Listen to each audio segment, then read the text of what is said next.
माझ्या मतदारसंघातले काही विषय होते त्या संदर्भात आज जिल्हाधिकारी साहेबांसोबत आज चर्चा केली।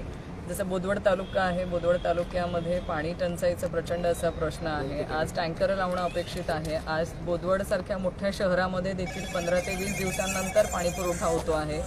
तिथे टँकरची व्यवस्था करणे, त्याचबरोबर तिथल्या लोकल अधिकाऱ्यांना सूचना करणे आणि लोकांना पाणी उपलब्ध करून देणे ह्या संदर्भातला मेजर इश्यू आज साहेबांसोबत डिस्कस केला। त्यांनी अधिकाऱ्यांना खाली सूचना देखील केलेल्या आहेत। त्याचबरोबर पीक विम्याच्या प्रश्नासंदर्भात देखील त्यांच्यासोबत चर्चा केली आणि अधिकाऱ्यांना सूचना कराव्या जेणेकरून मागच्या वर्षीचा जो पीक विम्याचा पैसा येणं बाकी आहे तो लवकरात लवकर शेतकरी बांधवांच्या खात्यामध्ये तो पैसा वर्ग व्हावा, कारण त्याच पैशांवरती आता पुढचं पीक घेण्यासाठी शेतकरी बांधवांना हातात पैसा लागणार आहे आणि पीक विम्याच्या रकमेवरती त्यांचं पुढचं पीक घेणं हे त्यांना सोयीस्कर होईल। त्याचबरोबर अजून माझ्या मतदारसंघातल्या बोदवड तालुका असेल किंवा मुक्ताईनगर तालुका असेल यामध्ये सरदार कंपनीच्या मागच्या वर्षी बोगस बियाण्यांमध्ये शेतकऱ्यांचं खूप सारं नुकसान झालेलं आहे। त्याची आम्हाला नुकसान भरपाई अजूनही आम्ही वर्षभर झाले लढतोय, पण आम्हाला नुकसान भरपाई मिळालेली नाही आहे। तर साहेबांनी सगळ्या बियाणे विकणाऱ्या सगळ्या दुकानदारांशी संपर्क साधावा आणि एक स्क्वॉड नेमावा जेणेकरून कुठल्याही दुकानामध्ये बोगस बियाणं वाटप होणार नाही, विक्री होणार नाही, कारण त्यामध्ये शेतकऱ्यांचं नुकसान होतं। एक हंगाम त्यांचा निघून जातो आणि एक हंगाम निघून जाणं म्हणजे ज्याच्यावरती त्यांचं संपूर्ण कुटुंब चालतं तो एक हंगाम त्यांचा जर गेला तर तोंडाशी आलेला घास त्यांचा जातो। म्हणून आज त्या संदर्भात देखील साहेबांसोबत चर्चा केली की बोगस बियाणाची विक्री यावरती सरकार म्हणून नियंत्रण असायला हवं। त्यासाठी स्क्वॉड नियुक्त केलेले असतील तर त्यांच्या फेऱ्या ह्या प्रत्येक ठिकाणी जिल्ह्यामध्ये वाढल्या पाहिजे आणि त्याच्यावरती योग्य ती कारवाई पण झाली पाहिजे। असे किती शेतकऱ्यांचे पीक विम्याच्या योजनेमध्ये अजून मिळालेले नाही त्यांना? संपूर्ण जिल्हा बघितला तर भरपूर लोक अशी बाकी आहेत अजून की त्यांच्या पीक विम्याच्या तक्रारी वारंवार वर्षभर झाले आम्ही करतोय, पण अजूनही त्यांच्या खात्यात पैसा आलेला नाहीये। बोगस बियाण्याच्या संदर्भात तुम्ही 1 वर्षापासून पाठपुरावा घेता आहेत, असे किती शेतकऱ्यांचं नुकसान अजून मिळालेलं नाही? असं टोटल जिल्ह्यातला आकडा घेतला तर तुम्हाला सांगता येणार नाही, पण माझ्या बोदवड तालुक्यामध्ये जवळजवळ मला असं वाटतं की 7 ते 8 हजार शेतकरी बांधव असे आहेत की त्यांच्यामध्ये त्यांना नुकसान झालेलं आहे बोगस बियाण्यांचं मागच्या वेळेस की त्याच्यात त्यांनी पण त्याच्यामध्ये वेगवेगळं आहे की पूर्ण 100% ज्यांचं नुकसान झालेलं आहे तो आकडा वेगळा आहे। काहींचं काही प्रमाणात झालंय नुकसान पण त्याच्यात उत्पन्न कमी आलंय त्यांना, तेही त्याच्यातच पकडायला लागतील। त्याचबरोबर त्यांनी जी बोगस बियाणे किंवा खतं टाकलेली होती त्याच्यानंतर त्यांचा तो दुसरा हंगाम घेणं त्यांना शेतामध्ये शक्य झालं नाही, कारण मातीची क्वालिटी त्याच्यामध्ये ढासळली। मातीचं जे उत्पन्नाचं पोत असतं ते त्यांचं खराब झालेलं आहे। म्हणून आम्ही जिल्हाधिकारी साहेबांना मागच्या वेळेस तेही विनंती केलेली की आम्हाला तुम्ही शेतामध्ये माती वाहायला परवानगी द्या जेणेकरून मातीचं पोत आम्हाला वाढवता येईल। तर ते माती वाहण्याचे आत्ता ह्या काळामध्ये त्यांनी आम्हाला सांगितलेलं की तुम्ही आम्हाला आठवण करून द्याल, तुमच्या शेतकरी बांधवांना आम्ही माती वाहण्यासाठी मोफत शासनाकडनंच आम्ही तुम्हाला आदेश तसे देऊ की तुम्ही माती तुमच्या शेतापर्यंत वाहून नेऊ शकतात। तर या सगळ्या गोष्टींची आज त्यांनी आम्हाला पूर्तता पण केली, अधिकाऱ्यांना तशा सूचना पण केलेल्या। वारंवार या बोगस बियाण्यांमुळे मोठं नुकसान शेतकऱ्यांचं होत असतं आणि ज्या कंपन्या आहेत काही गुजरातच्या पण कंपन्या आहेत, सरदार असेल आणि अजून पण मध्ये नुकसान होतच चाललं आहे शेतकऱ्यांचं, यासाठी अंकुश लावण्यासाठी काही प्रयत्न असणार आहे? आम्ही कायदेशीररित्या ह्या बाबतीमध्ये लढतोच आहे। आम्ही मागच्याही वर्षी जे शेतकरी बांधव आमच्या तालुक्यातले सगळे होते त्यांना घेऊन आम्ही त्या कंपनीच्या विरोधात वैयक्तिकरित्या आम्ही ग्राहक मंचाकडे जाऊन तक्रारी नोंदवलेल्या आहेत। पण आमच्या असं निदर्शनात आलेलं आहे की गुजरातवरून येणाऱ्या कंपन्या या जास्त मोठ्या प्रमाणामध्ये बोगस बियाणांची विक्री करतात आणि आम्ही MP ला लागून आहे, त्याच्यामुळे आपल्याला MP कडून येणाऱ्या पण बोगस खतांच्या पिशव्या ह्या जास्त प्रमाणात आमच्या मतदारसंघामध्ये मला बघायला मिळतात। याच्यावर सरकारने जसं ठेवायला हवं तसं अंकुश सरकार आजच्या दिवशी ठेवताना दिसत नाहीये। माझा आरोप राहील इथे की इथे कुठेतरी मिलीभगत होते आहे किंवा त्या कंपन्यांकडनं काहीतरी आर्थिक व्यवहार तर नाही होत आहे ना की शेतकऱ्यांना हे बोगस बियाण्यांच्या बाबतीमध्ये सरकार कुठेही काही नियंत्रण किंवा एक कायदा जो कडक कायदा अंमलात आणायला हवा तसा कुठे येताना दिसत नाहीये। कारण मागच्या वर्षी आम्ही लढत असताना एक गोष्ट लक्षात आली की सगळ्यांचं असं म्हणणं होतं की शेतकऱ्यांनी ते लक्षात ठेवायला पाहिजे की मग सरदार कंपनीचे घ्यायला पाहिजे होते की नाही घ्यायला पाहिजे होते, पण माझं ऑब्जेक्शनच एवढं होतं की जर तुमचं सरकार म्हणून जर नियंत्रण नसेल की ह्या असल्या बोगस कंपन्या आपल्या महाराष्ट्रामध्ये येतातच कशा आणि त्यांना परमिशन मिळतेच कशी, जेव्हा तुम्ही छोट्या छोट्या गोष्टींवरती लक्ष ठेवतात की कुणाला परमिशन मिळाली पाहिजे कुणाला नाही, तर मग अशा बोगस कंपन्यांवरती तुम्ही त्यावेळेस का नाही लक्ष ठेवलं? हे तुमचंच काम आहे ना सरकार म्हणून. तुमच्या अधिकाऱ्यांनी तेवढं नियंत्रण ठेवणं गरजेचं आहे की ह्या कंपन्या आज जे खत विक्री करतायत किंवा आज हे बी बियाणे विक्री करतायत ते बरोबर आहे की नाही, हे सरकारचंच काम आहे ना याच्यावर नियंत्रण ठेवणं. पण ते सरकार कुठेही नियंत्रण ठेवताना दिसत नाहीये. त्याच्यामुळे इथे काहीतरी सरकारचाच हेतू आम्हाला इथे चुकीचा दिसतोय आणि त्याच्यासाठी आम्ही ग्राहक मंचाकडे तक्रारी केलेल्या आणि आम्ही लढतोच आहे. जिथे जिथे आहे तिथे कायदेशीररित्या आम्ही लढतोच आहे. काही बोरवडचा पाणी प्रश्न जो आहे तो गेल्या अनेक वर्षांपासून रखडला आहे. दरवेळेस प्रत्येक कोणी लोकप्रतिनिधी असतील वगैरे येतात आणि ते निवेदन देतात तिथं टँकर वाढवा, पण तिथली अशी ठाम व्यवस्था का केली जात नाही? काय कारण? बघा, त्या बोदवड तालुक्यामध्ये पाणी नाही. त्याच्या भूगर्भामध्ये जर आपण चेक केलं तर तिथे पाण्याचा प्रश्न हा प्रचंड आहे.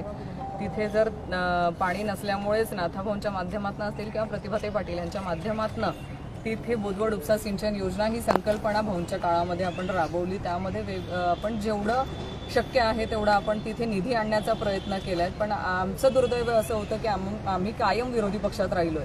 त्याच्यामुळे आम्हाला सरकारकडून जो तुटपुंजा निधी मिळायचा त्या निधीमध्ये आजपर्यंत जेवढं काय काम होऊ शकलं ते तिथे आज होऊ शकले आणि त्या धरणाच्या माध्यमातून आज जे पाणी तिथे साठा थांबलेला आहे त्याच्यावरती जुळवणा असेल किंवा त्या काही भागातल्या लोकांना ओझरखेडा धरणाच्या माध्यमातून जे काही तिथे बॅकवॉटरचं पाणी असेल त्यातनं काही गावांना दिलासा आहे. तिथे आज केळी ते लोक घेऊ शकतायत. पण काही गावं अशी आहेत की जोपर्यंत ही बोदवड उपसा सिंचन योजना पूर्ण होणार नाही तोपर्यंत त्या गावातल्या लोकांना दुसरा पाण्याचा सोर्स काही नाही आहे. पण आज रोजी तुम्हाला तिथे पाणी पोहोचवलं. आपण भाऊंच्या माध्यमातून ODA ही योजना पण तिथे राबवली. आज संपूर्ण तालुक्यामध्ये जे पाणी पुरवठा मिळतोय तो फक्त माध्यमातून आज जे पाणी मिळतंय ते मिळतंय. आधी म्हणजे जेव्हा तो मंजूर झाला, जेव्हा ती योजना चालू झाली त्यावेळेस मध्ये आणि आत्ताच्या योजनेमध्ये लोकांची लोकसंख्या वाढलेली आहे. त्याच्यामुळे आता ती कुठेतरी कमी पडते. तर एक तर त्या योजनेला तुम्हाला चांगल्या प्रमाणात केलं पाहिजे किंवा दुसरी काहीतरी व्यवस्था करणं आजच्या दिवशी अर्जंट आहे. आमदार असतील किंवा पाणी पुरवठा मंत्री असतील हे सत्तेतच आहेत तरी सुद्धा हा प्रश्न. बघा, पाणी पुरवठा मंत्री आपल्या जिल्ह्याचेच आहेत. आम्ही आधीही म्हटलेलं आहे की त्यांच्या माध्यमातून जी जलजीवन मिशनची योजना राबवण्यात आलेली आहे त्या योजनेचा खेळखंडोबाच आजच्या दिवशी या तालुक्यात तुम्हाला बघायला मिळतो. कारण जर त्या योजना त्यांनी राबवल्या, आम्ही आधीपासूनच तिथे म्हणतोय की ह्या योजनेच्या माध्यमातून कॉन्क्रीट असं तुम्ही आम्हाला सांगा की तुम्ही आमच्या तालुक्याला पाणी कसं देणार आहात. पण ते उत्तर देण्याच्या ऐवजी कामं कसे करून घेता येतील कॉन्ट्रॅक्टरांकडनं आणि कामं घेऊन आपल्याला पैसा कसा कमवता येईल ह्याच गोष्टीवरती एवढी जर तुम्ही जीवन योजना हा आज रोजी पाण्यापासून वंचितच आहे. आमदार अपयशी ठरताय का? तुम्हाला अपयशी ठरतायत असं नाही, पण मी म्हणणार की तुम्हाला याचं उत्तर द्यावं लागणार आहे. कारण 5 वर्षाचा कार्यकाळ तुम्हाला मिळाला आणि पूर्ण 5 वर्षाच्या कार्यकाळामध्ये तुम्ही सत्तेत आहात, सत्तेतले आमदार आहात. म्हणजे आधी सत्ता होती जेव्हा महाविकास आघाडीची होती तेव्हाही त्यांचं पाठबळ होतं, आत्ताही त्यांना सरकारमध्येच आहेत. तर 5 वर्षाच्या काळामध्ये ज्या काय कामं त्यांनी लोकांना पाणी पुरवण्यासाठी करायला हवे होते ते करताना दिसत नाहीये. कुठेतरी कमी पडतंय किंवा कुठेतरी इच्छाशक्ती कमी पडते. कारण पाणी ह्या गोष्टीवरती आजही बोदवड तालुक्याला लोकांना पाण्यासाठी वणवण हे फिरावंच लागतं. ताई, एक प्रश्न आहे राजकीय की नरेंद्र मोदी बहिणींना प्रफुल्ल पटेल यांनी छत्रपती शिवाजी महाराजांचा टोप हात घातलेला आहे, कसं बघता तुम्ही त्यावर? मला असं वाटतं की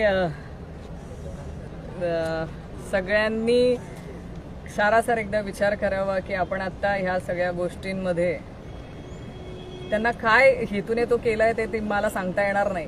पण ही घटना मला फार योग्य वाटत नाही. कारण एक आदर आहे टोपाबद्दल, सगळ्यांना एक आदर आहे. आपल्या सगळ्यांचं श्रद्धास्थान असलेले शिवाजी महाराजांच्या, छत्रपती शिवाजी महाराजांच्या बाबतीत एक आदर आहे. आणि शेवटी त्यांनी काय हेतूने ते केलेलं मी नाही सांगू शकणार. पण कुणाला रुचते कुणाला रुचणार नाही अशी घटना आहे. काही शरद पवारांच्या हातून बारामती गेली, त्यांना पराभव दिसायला लागलाय. चंद्रशेखर बावनकडून बारामती ही कायम आदरणीय पवार साहेबांचीच आहे आणि तिथली लोक ही आदरणीय पवार साहेबांच्या पाठीशी खंबीरपणे उभे राहतील आणि राहिलेत हा आम्हाला विश्वास आहे. सुप्रिया ताई या मोठ्या मताधिक्याने तिथून निवडून येतील हा आम्हाला प्रत्येकाला विश्वास आहे आणि हेच त्यांचं निवडून येणं हे समोरच्यांना उत्तर राहणार आहे.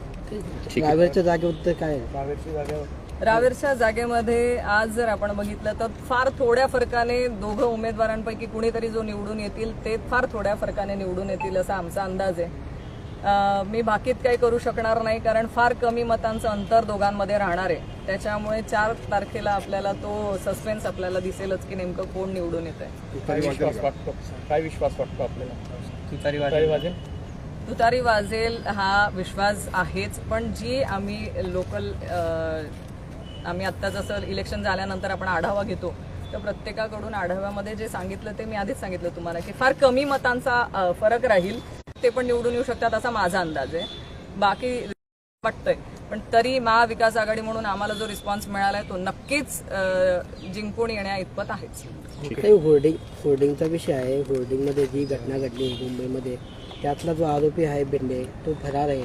सत्ताधाऱ्यांवर टीका केली जाते की घटना घडल्यानंतर तो कसा फरार होतो आणि नेमक्या अशा घटना घडल्यानंतरच सरकारला कशी जाग येते?